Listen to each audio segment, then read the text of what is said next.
A few months ago, I bought a house at an insanely low price. It's like really old, but charming in a kind of spooky historic way. The basement was huge, with lots of storage space, so I figured it was perfect for all my junk. About a week after moving in, I was doing some cleaning in the basement when I noticed something strange. One of the walls sounded hollow. I tapped on it a few more times, and sure enough, there was a distinct difference compared to the other walls. Curious, I inspected it closer and found something odd. A faint, nearly invisible seam in the brickwork, outlining what looked like a door. There was no mention of this on the house plans I had seen, and the inspector didn't mention anything like it. Now I was intrigued. After a bit of work, I managed to pry open the hidden door, revealing a dark, narrow hallway that clearly hadn't been touched in years. Dust caked the floor, and the air was thick with a smell that was musty and sharp, like something had been left to rot. I stood there for a while, flashlight in hand, wondering if I should even go in. But curiosity got the best of me. As I walked down the hallway, it became clear that this wasn't just some storage area. The walls were lined with old photographs, faded black and white images of people I didn't recognize.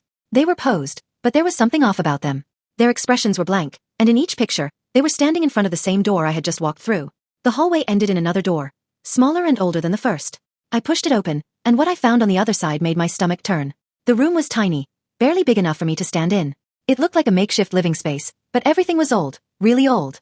There was an old cot, a chair, and shelves lined with more of those eerie photos. But the worst part? A diary, sitting on the chair.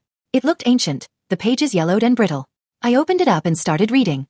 The entries were dated from over a century ago, written by someone who claimed to have been living in my house without anyone knowing. They wrote about watching the original owners, listening to their conversations through the walls, and sneaking into the basement at night. The last entry was short and scrawled in shaky handwriting. They know I'm here. I don't know who they are, but I haven't gone back down there since.